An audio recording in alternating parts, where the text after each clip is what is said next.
This is a 2020 MT-03, and I just picked this up recently from my wife. It was wrecked, and I'm actually going through this and doing a complete build. I'll apologize in advance, guys. The parts for this bike are trickling in, and we've only got like just a few of the parts that we need.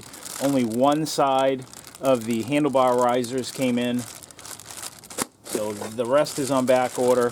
At least the brake lever came in from Yamaha. I have that and a couple other minor things. Definitely not on the schedule I was hoping for. What we're going to be doing today, guys, is we are going to be replacing this brake lever that snapped off.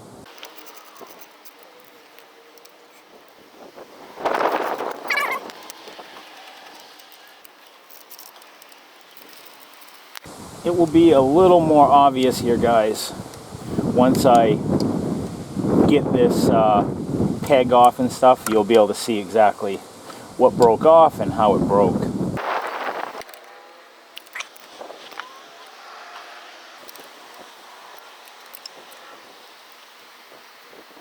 Look at that, guys, how that weld broke right off.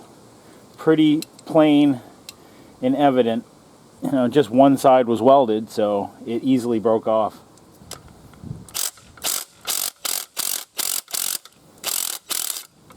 There we go. And it had lots of Loctite on it. Holy. Okay. That's the order that it goes in.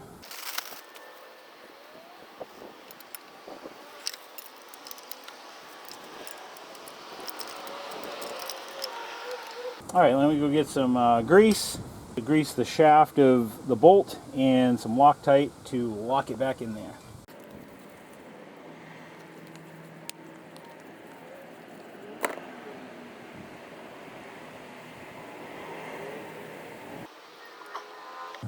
I will put a generous amount of blue Loctite on it because it looks like they were pretty generous in their application.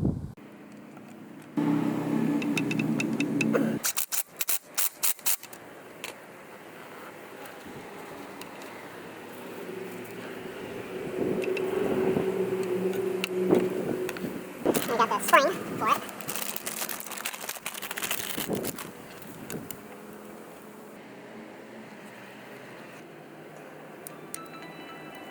So I'm not scarring everything else up any more than I have to. I'm gonna put a couple screws in this so it holds it in place.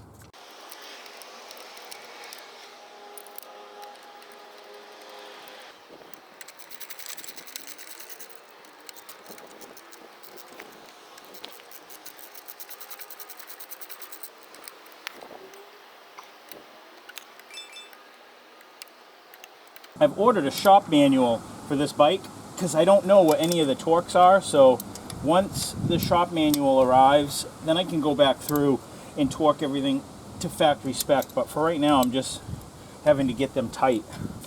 Here we go. Now we got a back brake again, guys. I just purchased a lowering kit for this bike because it's a little too tall and it's going to lower the bike about 1 inch.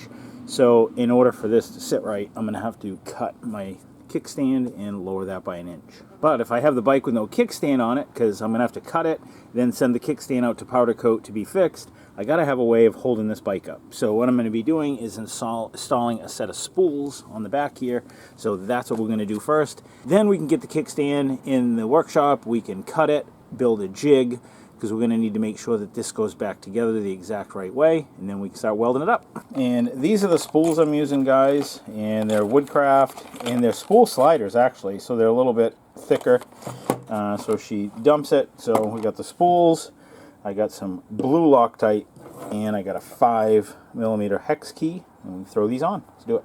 Start off, make sure at least the thread fits before we go too far. Yep, and it does. Put a few drops of blue Loctite on it.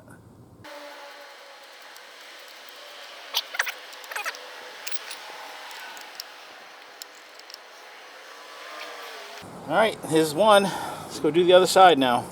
Really doesn't get a whole lot easier than this, guys. This is pretty straightforward. Whoa, put a ton on there. Oh well.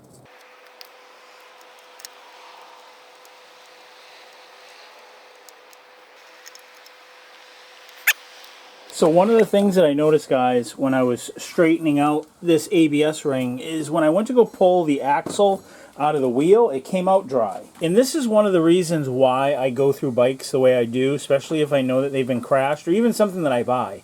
I will tear a bike apart, the critical components, just so I know that it's okay. But look right here. I don't know if you can see it. There's a kink there. See how that's rolling oblong? So I ordered a new axle for it, and that came in.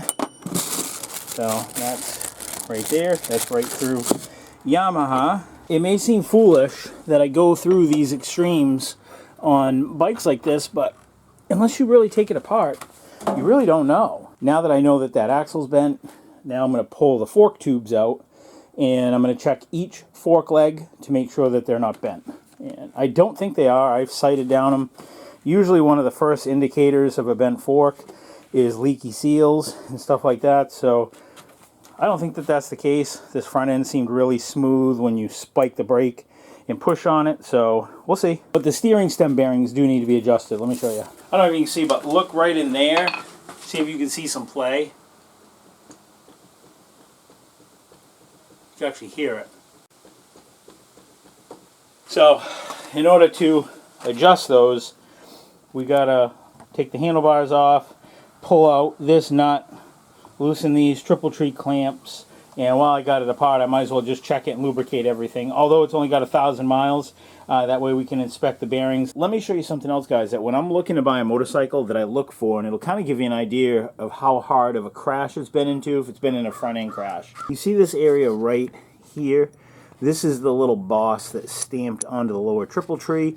And sometimes if a bike's been into a hard accident, it'll actually snap this little boss right off. Sometimes this little piece right here will be bent or moshed or mushroomed on the end, and that's going to kind of give you an idea when you're looking at a bike, especially if you know that it's been in a crash, how hard it was actually hit. If they say, well, it was just dropped in the road and it's just body damage and this lug is snapped off, you know that that's not a truthful statement. You can see how this side looks good and it makes contact right there. Just some things to look at, guys, when you're looking to buy a bike, because if this is broken off and you still feel like it might be a good deal, that'd be a good negotiating item. You can say, you know, well, I see it's been a little bit harder hit than what you're kind of saying, because that lug's broke off and it's going to have to be fixed. So that can just be some more money in your pocket that you get off on your sale. So moving ahead, I've got the disc brake tied up out of the way. Obviously, got the fender off and everything is ready to come out. Got the lower triple clamp off, and now we just got to loosen the top triple clamp.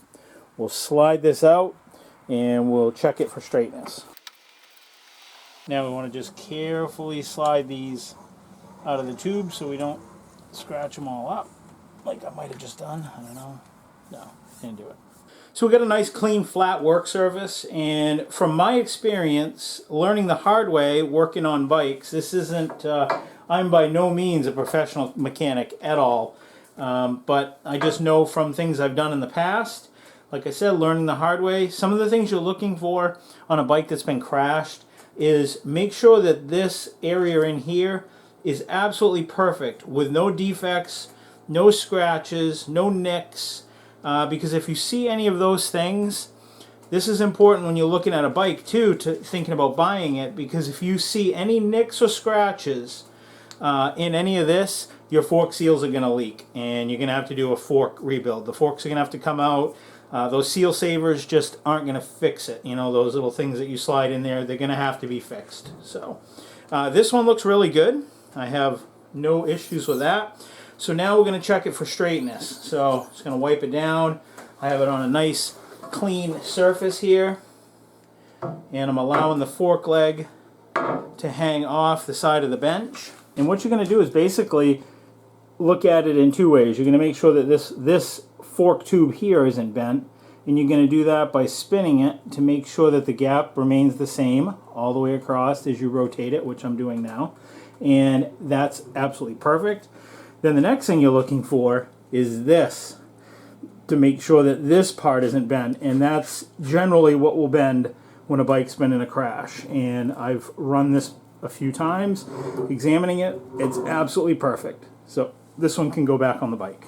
And I'll do the same thing with the other one. If there's a problem, I'll bring you in, but it's going to be the same exact process. Spinning it, visually examining it, making sure that there's no defects. You can even sight down the length of it, looking that way too. That helps.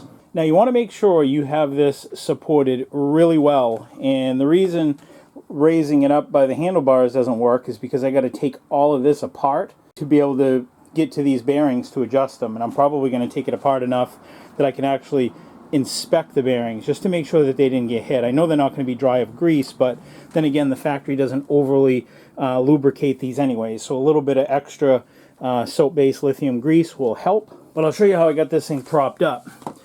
I've got it sitting on a jack stand over here. The other side's the precarious side.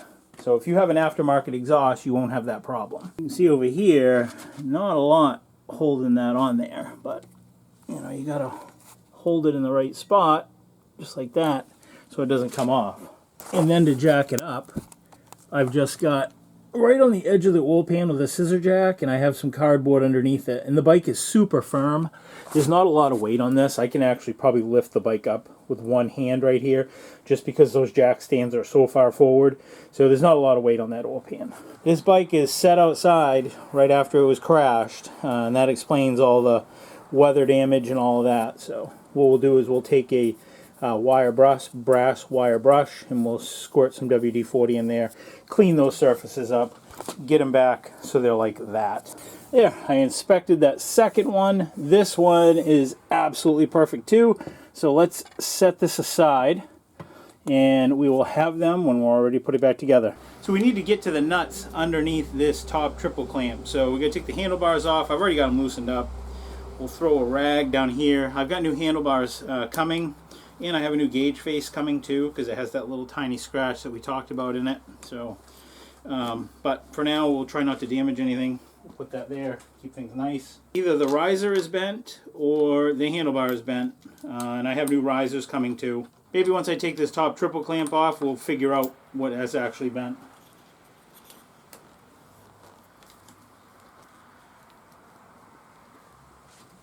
So that nut is a 22 millimeter. Yeah, put that on it because I don't want to scar the nut up.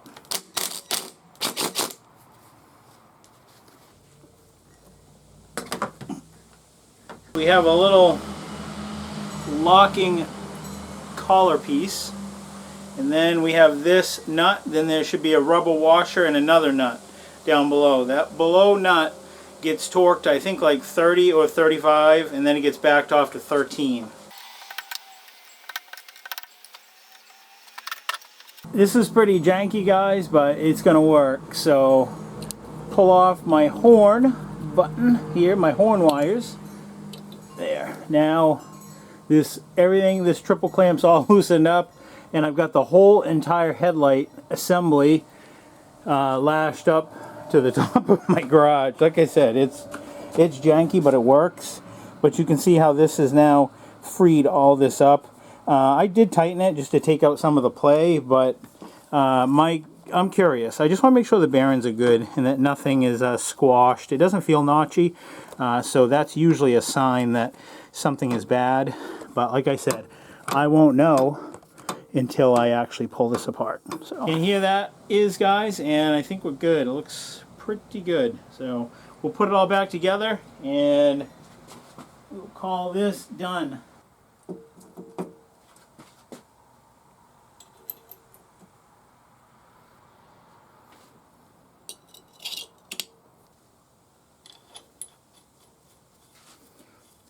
And I've got everything kind of loosely put back together, and now we're gonna tuck this fork leg up in there. All right, being again nice and careful. We don't want to scratch anything up. Now, because we're going to be putting a lowering kit on this bike, we're going to be lowering it by about 1 inch. So to make everything proper, we're going to have to raise these forks up into the triple clamps about 1 inch. We want everything equally done. If we do one thing to one side, we've got to do it to the other. All I've done is I just tightened this lower bolt right here. Now we'll stick the other one in. And I also cleaned inside these lower triple clamps like I said I was going to. Just use some WD-40 and a wire brush.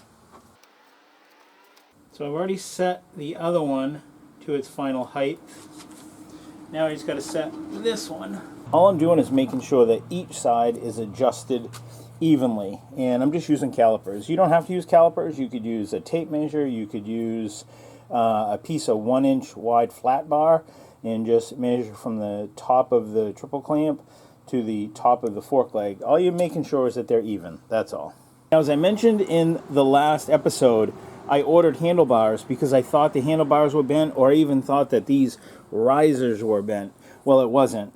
As I mentioned earlier, it just needed an alignment. I'm going to explain to you how I do that and how that straightened the handlebars for me. With your lower triple clamps tightened down, and you've already got the proper tension set on your steering stem, your upper clamps are loose. What you do is, with both hands evenly, with the wheel completely straight forward, push down on the handlebars to compress the front end. You're going to do it gently, pushing down to compress the front end. What that's going to do is that's going to align the bottom one to the top one. So you're just kind of pushing it down. You don't want to be turning as you're doing this because you're going to start tweaking them.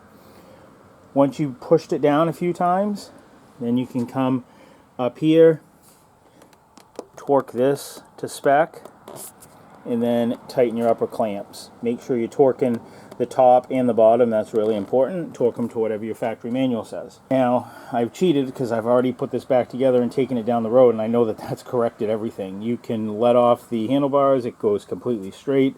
The handlebars are in complete, perfect alignment to the front wheel. There's no shimmy and shaking, and the handlebars, as you can see, are not bent. Remember before it looked kind of tweaked along here? So us taking everything apart, putting it back together, has taken out any tension that was twisted into the front end when it went down. You know, one more thing, you can see, I don't know if you can see it,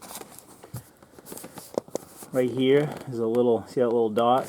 That's a factory indent that's stamped in there, and that's to be aligned with the upper side of this top clamp. That tells you where your handlebar roll needs to be. So that's the factory setting.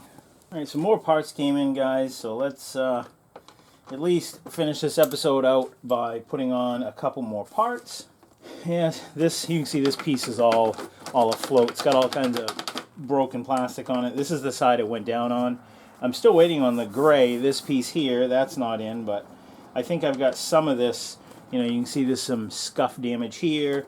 All the tabs are all busted off it. We just replaced this piece in the last episode. So we'll get this taken apart and at least get as much back together on this bike as we can. Parts are super cheap for this bike. Like, pretty much everything you see, it seems like it's always like $19 a piece. You know, and maybe $19 isn't cheap, but you know, like if my Ninja 1000 needed these panels, these would be like hundreds of dollars. So, all right. Yeah, look at that. Just everything on the back side is all broken.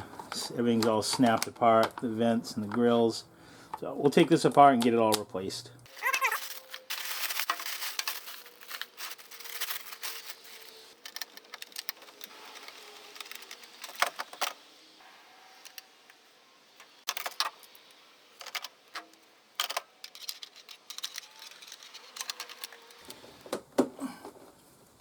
Oh, that fit in nice. Good. There, now when this piece comes, all I've got to do is just pop this off as one bolt at the bottom and then two at the top. And for now, this won't be rattling all over.